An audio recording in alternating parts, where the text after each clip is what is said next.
Welcome to the Subjective Professor podcast, where we reject coercion and hypocrisy.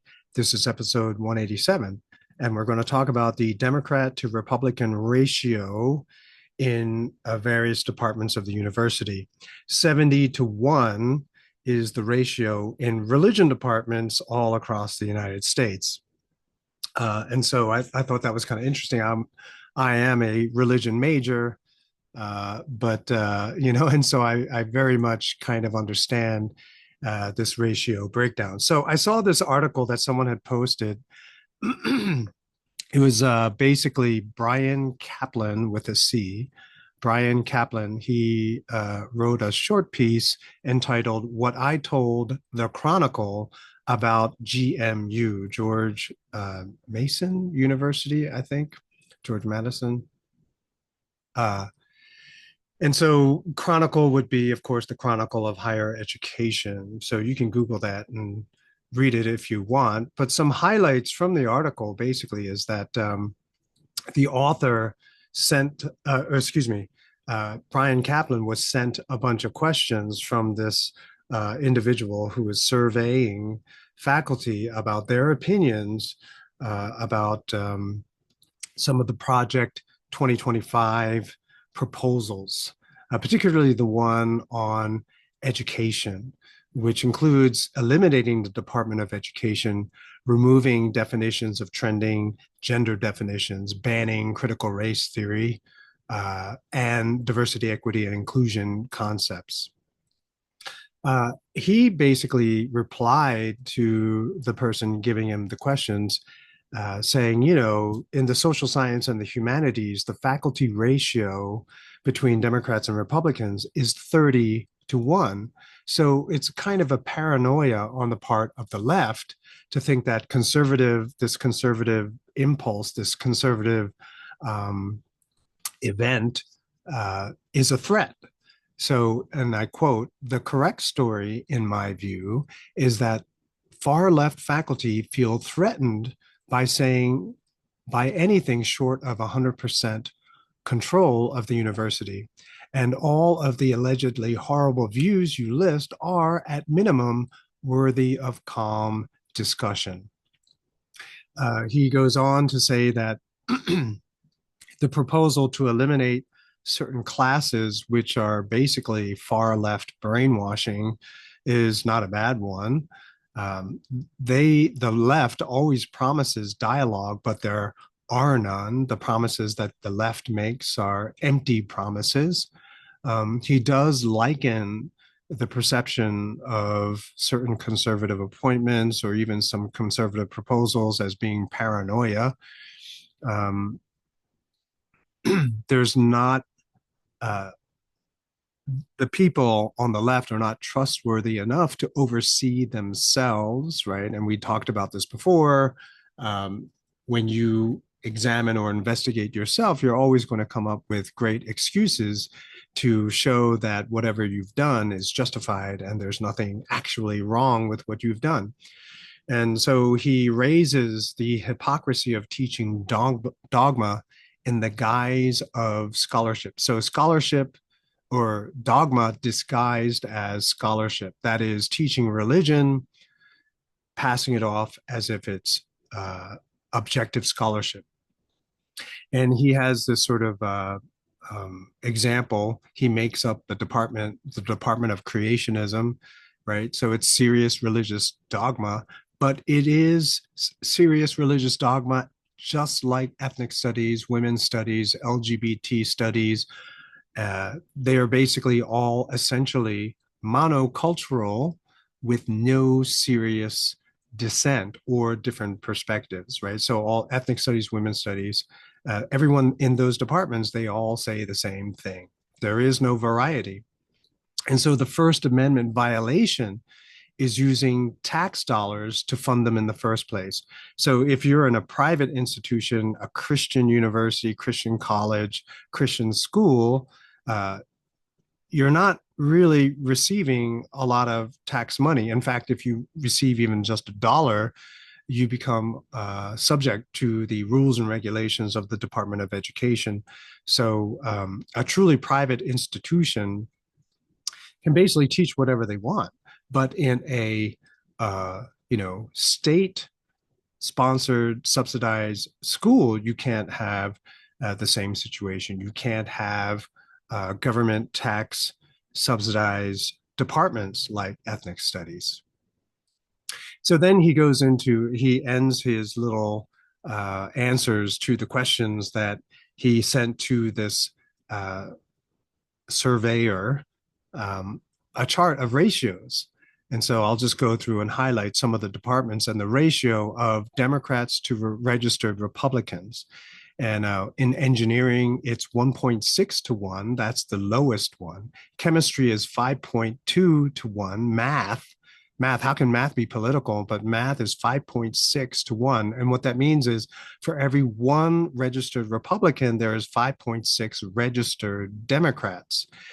Poli sci is 8.2 to 1. Biology, which is a science department supposedly, is 20.8 to 1. Music is 32.8 to 1. Art is 40 to 1. Sociology is 43.8 to 1. And in religion, it's 70 to 1.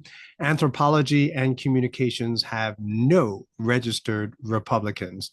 And you realize that by a certain point, when most of the faculty are Democrats, then all of their students are going to be Democrats, right? That's just the way it works, right? So the people that you respect enough that you're going to declare being a major in that department, you're essentially being indoctrinated. There is no diversity in thought, no matter how much they claim that diversity is important.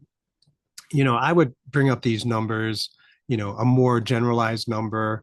Caplan himself says that if you look at the social studies, social sciences, and humanities, the ratio is 30 to 1. And so I would bring up these numbers in class, and then I would, half jokingly, but very seriously say that I'm anarcho-capitalist, so I don't even show up on any of these lists. And it always got a good hearty laugh from the students, right? And so you're only looking at two, comparing the two, and that's appalling. But there's not even a third that's even considered because the numbers are way too small. So I don't even show up at all. Diversity is a concept that we've talked about before, but one can create diversity even in a so-called mono-ethnic situation community like China, right? So everyone in China is Chinese, but you can create diversity, by manipulating the variables or the racializations or the categories that you're going to use to measure diversity. So you can do it by age, you can do it by hometown, you can do it by dialect that you are going to speak. You can go by gender if you want. And you can do by interest. You can do diversity in any way you want. You can create the most diverse student body depending on the variables that you use to create that perception of diversity. And so the hypocrisy enters the picture when only certain kinds of diversity count or matter. So you might say, oh, well, we have diversity of hometown, we have diversity of language. And some people will say, no, that doesn't count. You need diversity of color, you need diversity of religion. Well, you can say, right, that different ethnicities in China are treated very much like the different races here in America, that political dynamic, but other people just simply won't see it, they won't accept it, and so therefore it doesn't count. So in this way, people who have the authority, who basically are the gatekeepers of information and perception, they can even control the perception of what is and what is not racist, what is discriminatory. And so basically, people create the problems or create problems through the manipulation of variables or signified racial traits, right? If we're only going to focus on color, if we're only going to focus on this or that. I had a conversation today, which was kind of interesting, that some people, they get so locked into their subjectivity that they really can't, even when you step by step walk them through, which is basically any conversation that a lot of people have these days with certain kinds of people. Uh, if you're only picking the best basketball players and it turns out that they're all Asian, do we have a race problem? And the person says, uh, you know, no, right? If they're all Asian, because why not? Because you are looking for skill. So if you're only looking for skill, then the color of your skin really doesn't matter. And he couldn't make that step, right? He couldn't make that leap from, okay, well, if it so happens that everyone who is the best skilled happens to be of one demographic group, then we're not really talking about discrimination or racism in the sense that a lot of people want to imagine it to be. So, in other words, without diversity in thought, then one perception, one interpretation, one perspective is the only one, right? And so you're living in this perspective created by someone else who wants to see racism or discrimination or oppression, right? And everyone else is just wrong. Their ideas are wrong. They should just check themselves, right? Check their privilege, cancel themselves. People who have a narrow, sort of um, immovable uh, subjectivity, right? Perspective, subjectivity. They try to solve their own problems that they've created with the perspective that was used to create it in the first place. And you cannot do that. But this does explain why government does what it does. They see the world as something to be controlled. As a result of their attempts to control it, they create problems. And with that same subjectivity of trying to control the world, they try to solve the problems of control with more control, right? And so that's pretty much how it goes. In other words, to say it in a different way, the lack of diversity creates a box for yourself. And so you know that my little, what do you call it? My thumbnail for this podcast is a box. And there's a light coming out of the box. The box is open in a sea of closed boxes. So, how does one exit one's own box? Well, you need creativity, right? So, in other episodes, I discussed what the walls of the box might be. So, how do you get beyond one of the walls, right? Pick a wall and try to get past that wall. How do you do it? Well, you need creativity. If you're locked into a very specific subjectivity, what you are doing is you are reinforcing the walls of your box. I made a crazy proposal once to the assistant dean of the CLA's College of Liberal Arts, where I used to teach. And I basically said, look, we have to make the humanities relevant again. We've created this box around the humanities, and so we're no longer relevant. We no longer make a positive contribution to the rest of the university. It should be the opposite. The liberal arts should be the source of much of the creativity and the creative energy that the rest of the university then puts into action. And I felt like I was talking to a brick wall, because a lot of these ideas are subversive. I even said that, right? So we have to really be truly subversive. But of course, that process undermines a lot of the social justice efforts, the activism that we see today. Creativity makes moot, right? Makes irrelevant a lot of the so-called issues that people are discussing today, including racism. So true creativity requires actual diversity, right? So passing something off which is not truly diverse as being diverse, doesn't help you at all. In other words, pretend diversity, like having a faculty where the Democrats ratioed with Republicans is 70-1. I don't care how many different religions you're going to teach in that department. the conclusions are always going to be the same.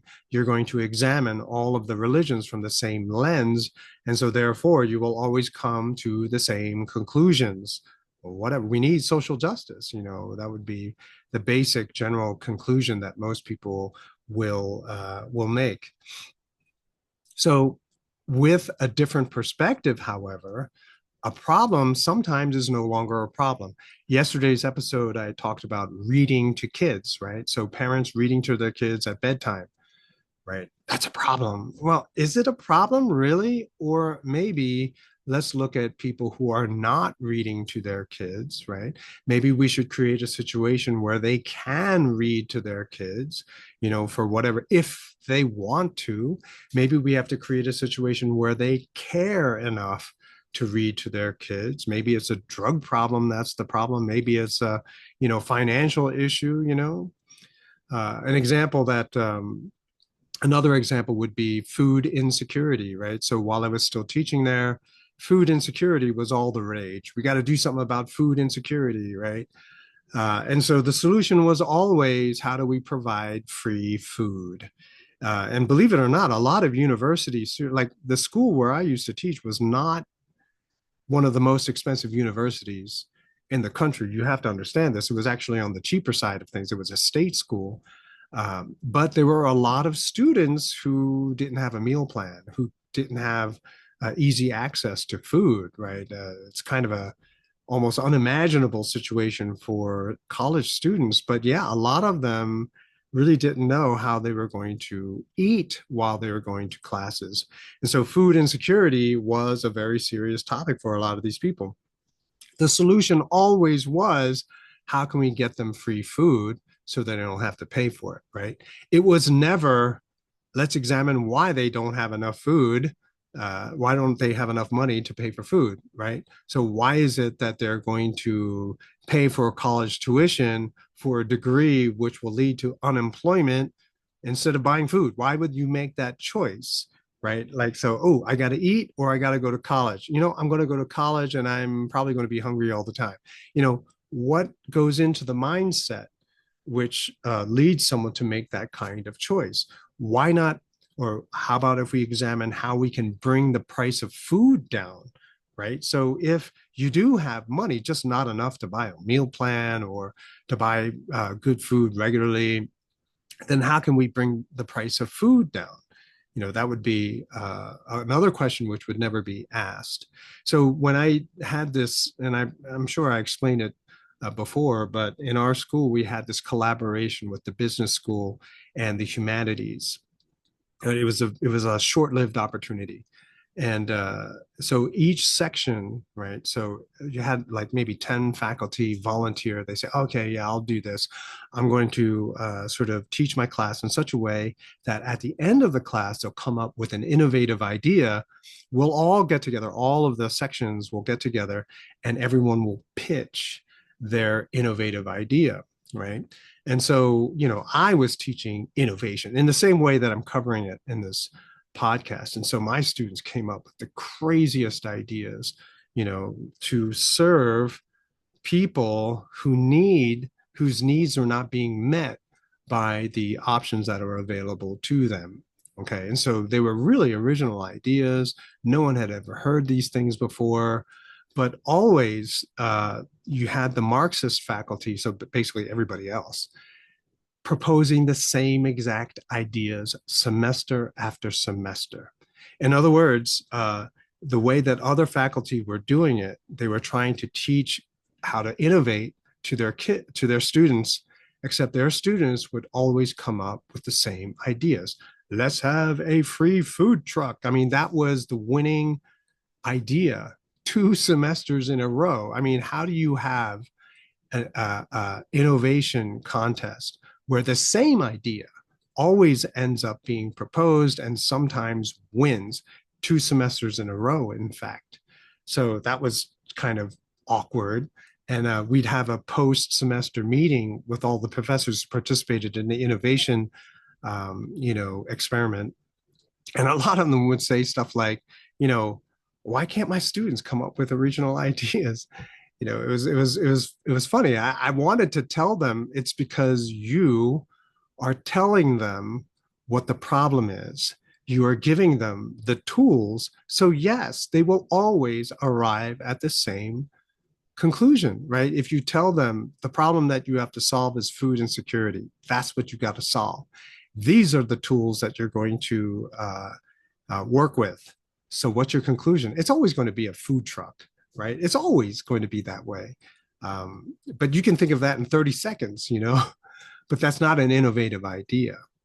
And so basically my point is that a lot of the Marxist ideas, the mindset, it is not creative at all. In fact, it is some of the worst subjectivities that you could possibly have. And so since they control a lot of these departments, 70 to 1 in religion, for example, they basically killed teaching. They killed innovation. They killed creativity.